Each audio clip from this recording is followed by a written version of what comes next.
Dianabol was once the most popular steroid on the planet.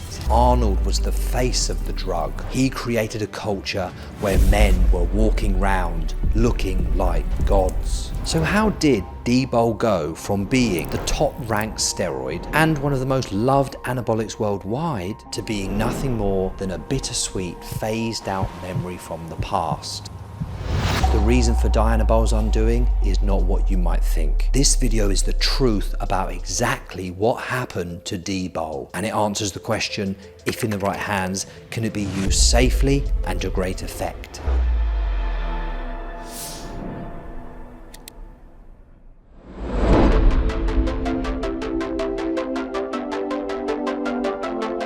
I mean, anyone that was asked, is you take steroids? Yeah, I take 3 Dianabol a day. Or someone else would say, I would take this, and that. It was not an illegal thing. Dianabol was instrumental in helping Arnie and all his friends put bodybuilding on the map. It got these guys extremely popular. The steroid just had a knack for quickly enhancing protein muscle synthesis, whilst amplifying 3D fullness and intravascular volume. Users would have an aesthetic pumped up look 24/7. Your muscles get a really tight feeling, like your skin is going to explode any minute. You know, it's really tight. It's like somebody blowing air into it. And it feels different. It feels fantastic. For someone looking for a cycle base, it would give them the physiological functions that they needed, and it would foster an optimal state for accelerated muscle growth and recovery. Arnie used it as a cycle base, but it wasn't used alone. It was joined by other 2 very suitable associates. Primobolan was deployed for estrogen management, and the potent decadurabolan was further stacked for that impressive nitrogen retentive look. This powerful combination resulted in a massive upshift in protein expression. Huge amounts of strength was gained, and recuperation from workouts was lightning fast. Admiration for these guys with muscular physiques soon grew, and over the decades following Arnold, we saw an outbreak of steroid abuse. Even though the FDA took action and outlawed Dbol and other illegal steroids, due to the black market accessibility and very little education, this started to create some serious problems.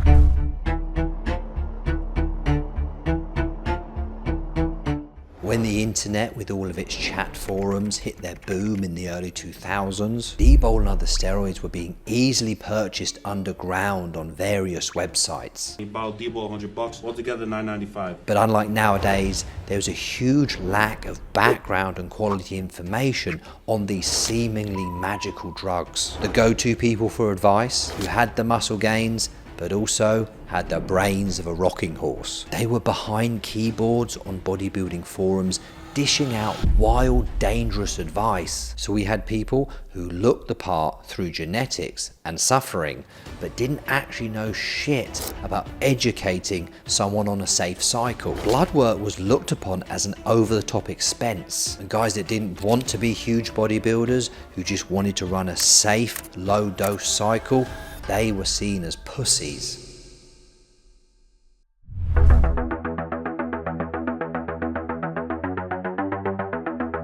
More and more testosterone now entered the scene, as it was readily available from all these underground steroid labs. And on the other hand, primobolan was now in limited supply. It was becoming increasingly more expensive to produce, so in most cases, it was faked. There was just no trust anymore that Primo was real primobolan. And because testosterone was seen to have a higher anabolic and androgenic rating versus primobolan, Primo was now not seen to be potent enough to be in Arnie's classic stack. So the seemingly weak and potentially fake primobolan was taken out, and a completely different compound, testosterone, was put in its place. And for the unknowing casual gym goer who was just looking for a physique for the beach, adding something a little bit stronger seemed like a good idea. But little did they know, these often impressive results from the start were delivered at a steep price. Now the stack that brought Arnie to fame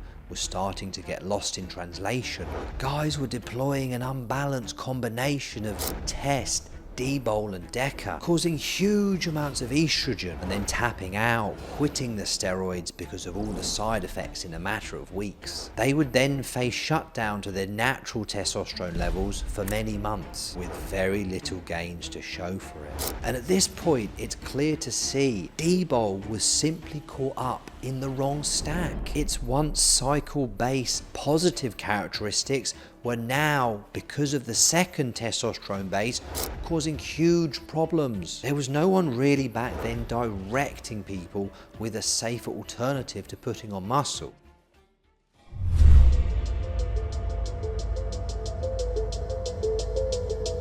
See, the thing you have to remember is, before all these videos on YouTube, internet users were a little bit naive. This created a vacuum of guys just wandering onto bodybuilding forums and taking advice from a big guy with an impressive profile picture. This free advice seemed too good to be true, and it usually was. The common consensus seemed to be Dbol should not be a cycle base, but in fact it should kickstart the cycle. That meant if someone wanted to bulk up using steroids, they do this: 500 milligrams of test per week as a base. Dianabol would come in at 50 milligrams a day to accelerate those results at the start, plus Deca on top for that extra size.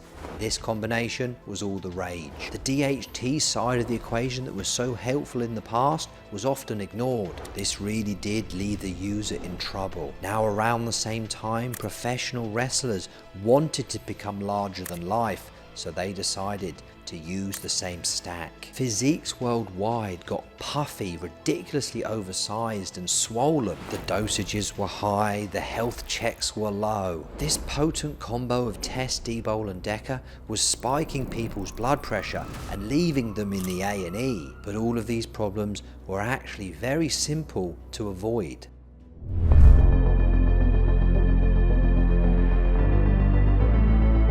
So can we clear up this mess around Dbol and the misuse of it? Well, this is what I would do with the stuff. Avoid Dianabol from the start. Testosterone is a good base of a cycle. We don't need to overload the same pathway. That's going to create an estrogen overload, acne, high blood pressure, bloating. And when Dianabol creates estrogen, it's not bioidentical estrogen like testosterone does. It's actually creating a more shifty methyl estradiol. But on the other hand, this methyl estradiol does modulate GABA receptors and improves the calmness in one's body. That's why when people take Dianabol, they report this massive improvement in well-being. They feel confident, training's improved. It's all from this conversion. Aside from all this though, this drug does not actually have a great place in a muscle building stack. When it's metabolized, the stuff is toxic. That's going to stop you from consuming as much food that you need to grow. It seems to be much more effective though when we use it pre-workout. Crush it up, put it under the tongue, 5 to 10 milligrams, and then go to the gym 45 minutes later. Because I'm looking to run my cycle safely and utilize all the different vectors. As I'm doing regular blood work through my cycle, if I see at the very end my estrogen is low and it's about the 20 range, I would potentially want to bring in some Dbol for a short period of time pre-workout. But look, I'm not suggesting you do it or you copy me. My blood work is my blood work, and I'm sure everyone else is different. The reality really is, from my findings and what I've seen, Dbol is the most misused and confused compound out there. Since the days that Arnie took it, it just was never used right. Now, if you're thinking you might need some help and guidance on your mission to level up, you can reach out. There's a link below this video. You hit that link and I'll get back to you as quick as I can. The next video coming up is called Top 3 Oral Steroids. Is Dbol going to be there? There's only one way to find out. Double bicep, I'm out.